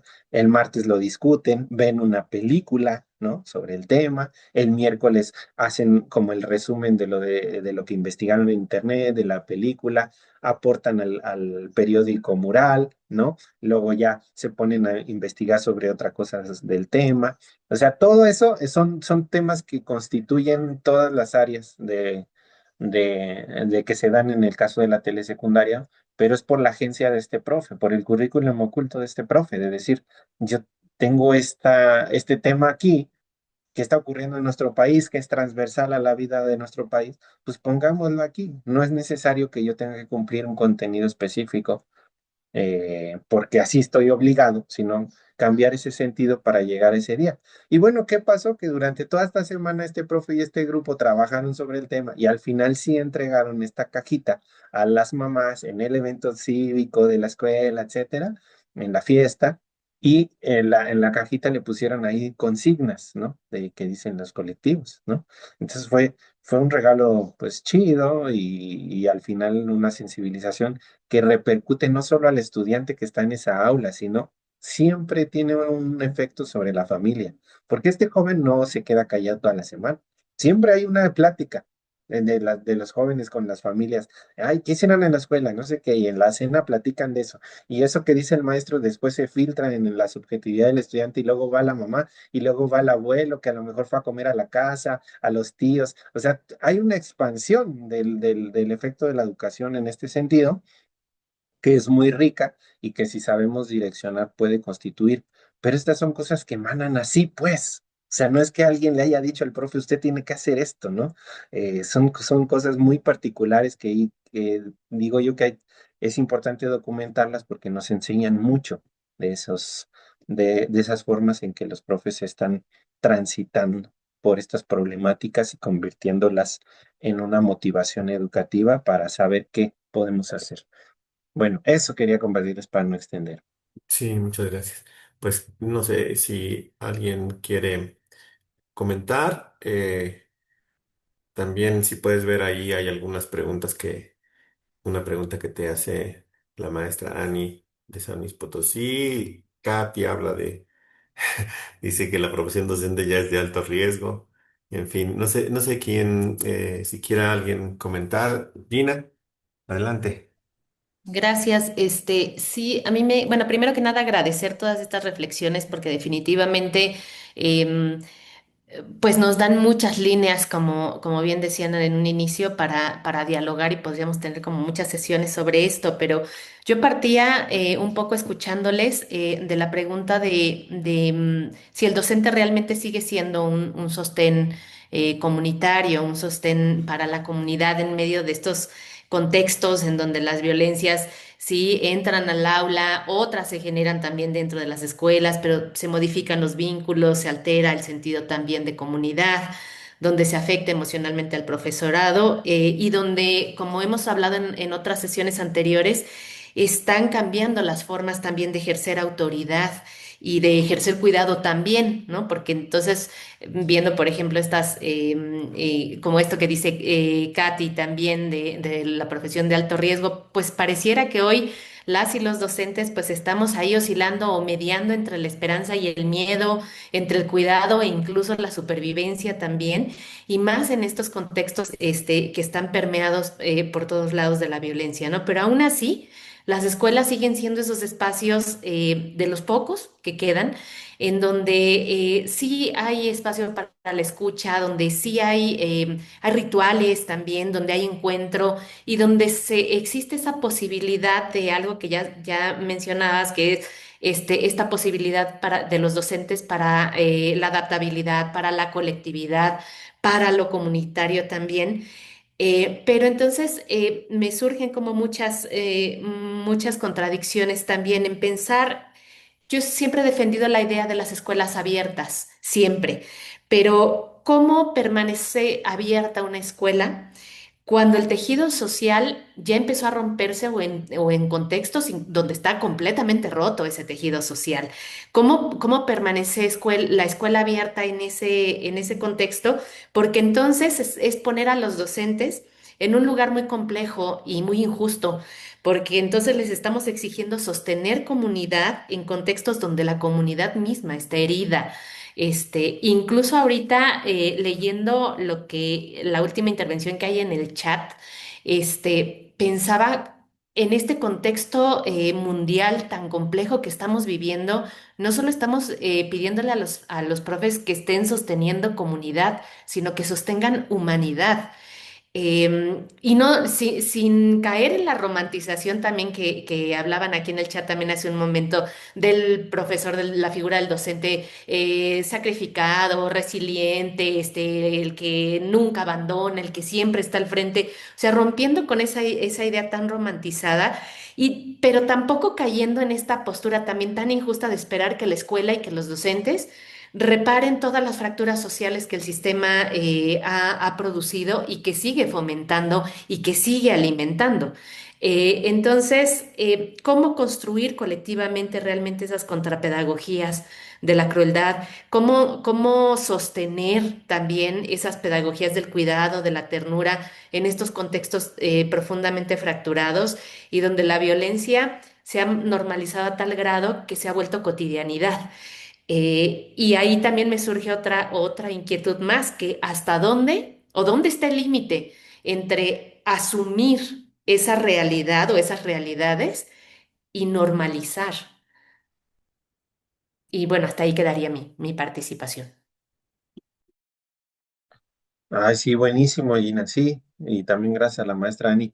En efecto, yo pienso que esto que, por ejemplo, puso la maestra y que ahorita tú complementaste, es muy cierto. Es decir, también la autoridad está poniendo a los maestros en una situación bien delicada, ¿no? Porque entonces, como les echan la responsabilidad de todo lo que ocurre, ahora también hay una criminalización muy fuerte hacia ustedes, hacia profes y profas, cuando quieren hacer algo o cuando no hacen algo. O sea, de cualquier manera están sometidos, atravesados por la institucionalidad y el control, ¿no? Sobre ellos. O sea, eso es histórico.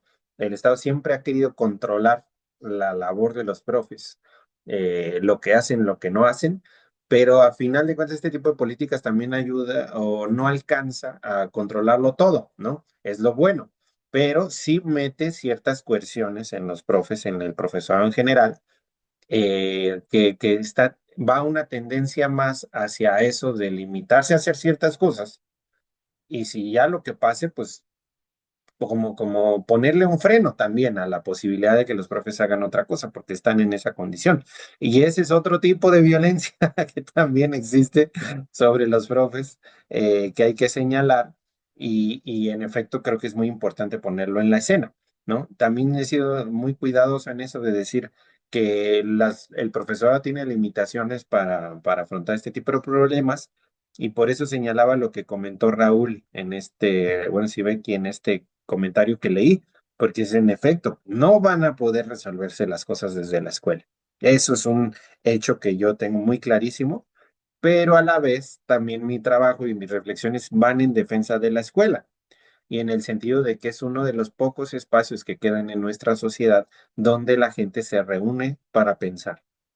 Y eso es muy importante porque creo que no hay otro, creo que no hay otro de esa naturaleza, entonces hay que defenderlo, hay que defender a los profes ante estas agresiones y a la vez denunciar cómo la autoridad en vez de que no está apoyando este tipo de iniciativas, pues está justamente ayudando los profes usaban mucho de la frase de decir atado de manos, me decían mucho. Es que estoy atado de manos, o sea, no podían hacer cosas, pero por la propia institucionalidad no podían hacer algo para ayudar a este estudiante, o por ejemplo, cosas desde bien sencillas que ya se han introyectado también en la mente de los profes, que es el tocamiento con los estudiantes, ¿no? O sea, cómo se da ese acercamiento, pues. Y de pronto si una niña llora en un evento particular porque tiene un familiar que fue asesinado, que está en la cárcel, ¿lo abrazas o no lo abrazas? ¿No? ¿Cómo das este tipo de afecto? Entonces, estás en esa restricción, en esa contradicción muy fuerte que lidian todos los días con eso los profes, ¿no? Entonces, es una cuestión muy difícil, muy complicada que yo creo que se requiere mucho más saber cómo lo ven los profes mismos, pero una de las cosas que te digo que del otro lado sí siento que es bueno, o que no que es bueno, sino que me alivia, es que muchas veces de estas políticas que llegan y de control, etcétera, tienen también sus limitaciones, estas políticas, ¿no? Y como no lo logran controlar todo porque en la escuela ocurren muchísimas cosas, ¿no? Y como dice mi profe Elsie Rowell, dice, en la escuela pasan muchas cosas y a veces se aprende. Es muy interesante porque es un mundo de relaciones, es un mundo de procesos que son incontrolables, que no caben en ninguna idea homogénea de escuela. Y eso es lo bonito, porque ahí hay fisuras y pequeñas grietas para poder hacer algo, que creo que es lo que por lo menos estos profes que documento en el libro y que están en otros textos, pues han ayudado a mostrarme esa heterogeneidad de la escuela, ¿no? ojalá y podamos tener como más voces de profes, ¿no? Que nos digan, no, pues la verdad yo lo he visto así de difícil, ¿no? Porque sé que es algo que está mucho en el magisterio, en este control, ¿no? Sobre cómo sobrellevar esta relación con los alumnados, etcétera. Y también lidiar con eso que les decía de que el profe no lo va a resolver todo, porque eso también puede generar en los propios profes de querer hacer algo más y de que vean que no se puede cambiar todo desde la educación a ciertos como bloqueos también desde los profes, ¿no? O sea, ¿cómo decirlo así? Como ciertas tristezas también de no poder cambiar la situación. Eso es fuerte. Pero bueno, eso. Muchas gracias, Gina, por la escucha, por el comentario y también a Ani que lo comentó por aquí para no dejar pasar esa dimensión.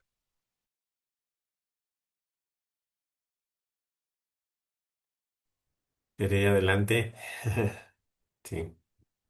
Sí, también estoy pensando mucho en la pregunta de Gina y no sé si es que haya como una demanda explícita a que el maestro, la maestra se encargue de resolver esos problemas, sino que históricamente así ha sido. O sea, históricamente la maestra y el maestro han cumplido funciones que exceden por mucho la tarea de la enseña o de la enseñanza dentro del salón de clases.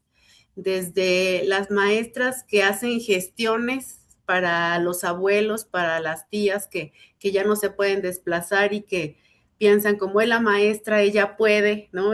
Maestra, ella es la que va a la ciudad, ella pensando en los contextos rurales, ¿no? Ella es la que sabe. Desde ahí hasta cosas personales, ¿no? Cuando una muchacha desaparece porque, o por el crimen, que es ahora lo más común, pero incluso cuando se las roban, ¿no? Es la maestra, el maestro, el que está ahí, digamos, como tratando de ayudar a la familia o las propias estudiantes se acercan a su maestro para pedir ayuda, ¿no? Pensaba en una estudiante que tuve hace tiempo, oaxaqueña, pero estudiaba aquí en la ciudad, solo los sábados porque ella era trabajadora doméstica y un día me dijo que se iba a ausentar 4 sábados porque tenía que regresar a su pueblo a avisar que no se quería casar con el señor que le estaban ya, que la habían comprometido, ¿no? Y no regresaba, total que pasó, para hacer el cuento breve, cuando regrese le digo, oye, no supimos de ti, yo pensé que ya no ibas a regresar, me contó toda la historia, cómo fue, y le dije, ¿cómo te animaste tú solita a ir a decirle? Y me dijo, no, fui sola, fue a buscar a su maestro de la primaria, y su maestro de la primaria fue el que sirvió de mediador entre las dos familias porque pues la otra se sentía la familia del ofendido, ¿no? Por haber sido rechazado y luego la familia del estudiante que le cerró las puertas, la corrió por haberse negado a cumplir el compromiso y el que le quedaba era su maestro de primaria, ¿no? Entonces, creo que no es que eh, se le obliga al maestro, sino que por la propia naturaleza de la tarea, del trabajo, así ha resultado, ¿no? Desde los que luchan, ¿no? Desde antes de la revolución, maestros que eran, es más, cuando estalla la revolución, los primeros que van a la lucha son los maestros, los que sirvieron de intelectuales orgánicos revolucionarios fueron maestros, o sea, como que siempre ha habido esta relación formativa, de contención, de organización, de articulación y hasta de rescate, ¿no? Entonces, esa tarea, pienso, ¿no? Por la naturaleza del trabajo, pues así lo hemos hecho, cada quien en su alcance y en su espacio donde se desarrolla, pero particularmente los maestros de educación básica y especialmente ahí donde, digamos, sobre todo las relaciones de comunidad son más vivas, con todo y que puedan estar desgastadas o rotas y son más vivas, ahí es que los maestros tienen pues una tarea extracurricular, ¿no? Siempre muy fuerte y además yo creo que pues decía de rescate, pero en el sentido profundo, porque todo aquello que no está contemplado formalmente, que no está, digamos, pensado estructuralmente, en esos bordes siempre está el maestro o la maestra como sacando, ¿no? La cara, por sus estudiantes, incluso aquellos que no tengan mucha vocación o que son maestros porque no tienen alternativa, que también eso hay que decirlo, ¿no? Romantizar la vocación del maestro, así como el apóstol, pues tampoco muchos maestros, maestras, especialmente en los pueblos, lo son porque no había otra, porque era eso o yo les he preguntado, ¿no, maestra? Si tú no fueras maestra, ¿qué serías? O maestro, y lo que me contestan recientemente es migrante, serían migrantes, porque no tendrían nada a qué quedarse, no podrían hacer otra cosa, ¿no? Entonces, bueno, no sé, solo eso, que es una tarea histórica más que un mandato así de, pienso, ¿no?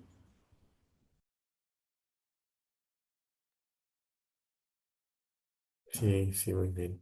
Pues ese reconocimiento creo que hace falta a veces de la importancia histórica, ¿no? Pero ahora, ayer, o antier yo lo comentaba en la presentación de un libro de la Ibero, de que quizá estemos navegando, o bueno, o estemos en un momento en que tengamos que reconocer que históricamente, desde el punto de vista laboral, pero también identitario y de agencia social, la docencia ha sido puesta en cuestión y tenemos que reformular un nuevo contrato social en el sentido de valorar todo eso que se hace y no se reconoce, todo eso que sabe y no se le reconoce, ¿no? Pero bueno, tiene que ver con un asunto, desde luego, de lucha política, de lucha pedagógica, etcétera. Creo que eso. Pero bueno, yo preguntaba ahí, pero ya está Ángeles, preguntaba ahí qué pasa en los contextos donde es tan difícil combatir también la criminalidad porque esta forma parte de las familias, ¿no? Es decir, los hijos, los primos, ya forman parte, los papás forman parte de esas expresiones del narco, y etcétera. Y entonces hemos ido a escuelas, nos tocó ir el año pasado, bueno, donde las familias están presionando mucho a los maestros y no les puedes decir nada a las familias porque dice, tú, profe, en la escuela eres alguien, afuera no eres nadie, ¿eh? Así es que te espero y ya sabes si no pasas a mi hijo y en casos más graves si no lo dejas también traficar droga, ¿no? Entonces, como que esas imbricaciones entre familia, comunidad, crimen, pues creo que están siendo los grandes dilemas también para los profes, no sé qué pienses. Alberto, ¿qué piensan los demás acerca de eso? Bueno, y después darle la palabra a Ángeles, perdón. Sí, Ángeles, si quieres, y ahorita ya junto. Sí, Sí, adelante, adelante. adelante, Ángeles. Bueno, pues primero que nada, muchas gracias por la invitación, por la exposición. Beto, ya tengo como 3 veces que te escucho hablar del libro con el seminario que organiza Susana Ayala, el interinstitucional, y bueno, pues siempre es muy grato escucharte y me deja pensando muchísimo. Fui docente de educación básica, particularmente de preescolar, 32 años en escuela pública. También hice la maestría en el DIE. Y justamente cuando, ahora que están escuchándolo, con respecto a estas ideas de que es un maestro, me acordé, la primera clase de maestría con Nancy Rockwell fue la pregunta que nos hizo, ¿no? ¿Qué es un maestro a los colegas? Y recuerdo que llenó el pizarrón de nuestras ideas, pero nunca lo vimos, siempre con estas ideas de apóstol, de llevar, pues de dar conocimiento, todas estas ideas que tenemos proyectadas, pero nunca lo vimos como trabajador. Y justamente como trabajador, ¿no? Tocas esta situación en tu libro, pues todos los riesgos que implica trabajar en estos contextos, ¿no? Y también me hace recordar en un taller que tomé con Miriam Nemirovsky, que hizo la tesis con Emilia Ferreiro y también fue egresada de la maestría del día. decía como a los maestros, ¿no? Nos decía, ¿cómo es posible que los maestros no se organicen, ¿no? Dice, sí, hasta el crimen organizado está perfectamente organizado, que cuando ya llevan, les capturan a la cabecilla, ya saben quién es el que sigue, ¿no? En ese lugar. Y ella lo decía en el sentido de tejer redes. Y pues realmente considero que este seminario pues, que promueve Adolfo, pues justamente hace eso, que podamos crear redes, que nos organicemos. Y ahora que te escuchaba, Beto, con respecto a esta organización que hacen los maestros con las familias, con WhatsApp, lo vivimos. Los docentes, digamos, en esta situación de crisis que tuvimos con la pandemia. Ahí, de verdad, hicimos escuela, pues sí, nos inventamos una escuela, ¿no? A través de las pantallas y de los diferentes recursos con los que contábamos. Entonces, y hace rato estaba escuchando con respecto a esta necesidad de crear contenidos para que se estudien en las normales, para formarlos a los maestros con estas nuevas realidades. Y una de ellas también pensaba en la educación socioemocional. Actualmente llevan una asignatura que así se llama, que particularmente, bueno, se centran en textos de Rafael Vizquerra, y justo hace una semana y media estuvo por acá, por el Estado de México. eh, Fui a Toluca a una conferencia y con él, y yo pensaba, pues están por un lado promoviendo los planes de estudios que se eh, esté trabajando en la educación socioemocional con respecto al trato y a la educación socioemocional de los niños. Pero, ¿qué pasa con los sentires docentes? ¿No? ¿Qué pasa con estas situaciones que no nos dejan dormir a los docentes, como las preguntas, por ejemplo, de los niños? "Oh, ayer vi estas noticias, mataron a tantas personas, ¿no? Así, pero ¿verdad que eso no pasa aquí? Esa pregunta, ¿verdad que eso no pasa aquí? O una situación de una supervisora escolar que nos contaba en un encuentro que tuvimos y fue en Tlalnepantla, donde decía que un niño dijo, le dijo a su maestra, yo no pude dormir anoche, maestra, porque el señor que tienen amarrado hacía mucho ruido, ¿no? O sea, ¿cómo, cómo vivir, cómo enfrentar esas realidades? Y bueno, finalmente también mm, me tocó ser docente de grupo justamente cuando fueron los estudiantes de Ayotzinapa. Y posteriormente, bueno, en esa semana que estuvimos viendo, todas las maestras nos pusimos un moño negro, les explicamos a los niños de preescolar qué había pasado, por qué estábamos protestando, pusimos carteles para concientizar a los padres de familia en la escuela donde trabajaba, en un jardín de niños público. Y años después llegó una maestra a trabajar con nosotros de Iguala. Y le preguntábamos, ¿no? Porque, bueno, yo trabajé en el Estado de México, en Tepoztlán, y ella llega y les digo, bueno, ¿cómo están las familias? ¿Tú qué sabes? Dice, y con tanta naturalidad me dijo, nada de indignación, dijo, ellos se los buscaron. O sea, ¿cómo normalizar esa violencia, normalizar esas situaciones cuando nosotros todavía estábamos y seguimos indignados por ese hecho?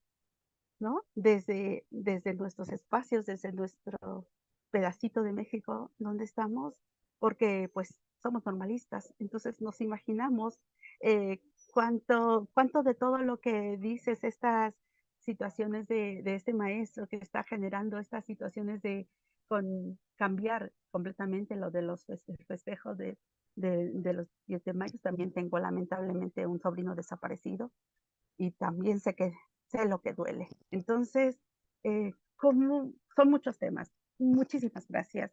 Nos vemos el miércoles en la presentación de Elsie Rafael en el día. Buenísimo, maestra. No, muchas gracias, ¿eh? Muchas gracias por el comentario.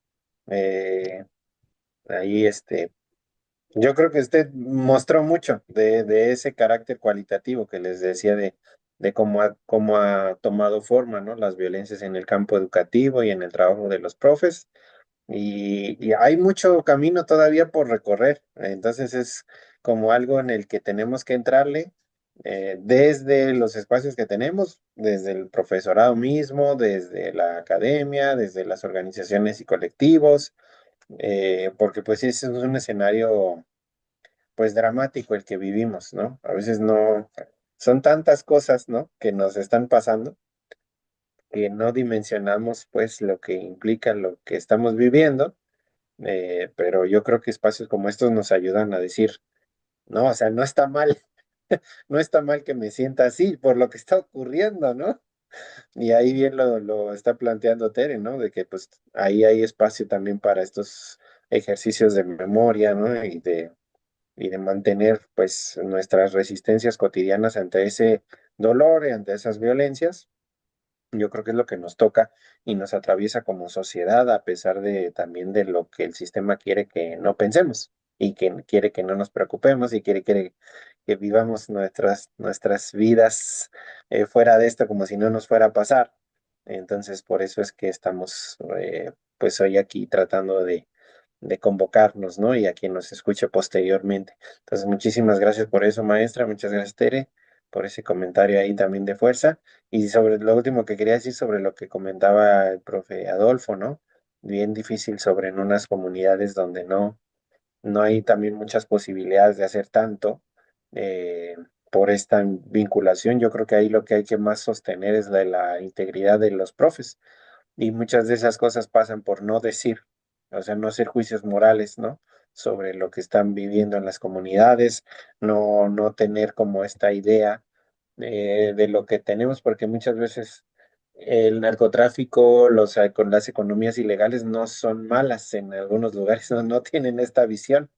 Y si el profe llega con este discurso, pues obviamente se va a poner en riesgo. Hay una película que lo deja muy claro eso, ¿no? Esta película Noche de Fuego, que seguramente ustedes la vieron y la recordarán. Este profe que quiso hacer una asamblea para hablar del tema y pues qué le pasó al profe, ¿no? Al día siguiente en este lugar. No quiero hacer spoiler, pero si la vieron o no la vieron, pues échensela, recomiéndenla. Es muy buena. A mí me gusta muchísimo esta película porque sí revela mucho de lo que es la educación rural en algunos sitios y específicamente de estos de producción de Amapola, donde se enfoca la película. Hay cosas que cuando ya la vi con profes rurales que trabajan en zonas también de producción de drogas, decían, no, sí, sí, sí pasa así, decían los profes, ¿no? O sea, sí se reflejaban. Y eso es importante porque muestra que sí está documentada. Es una película que está bien documentada. Bueno, en general eso.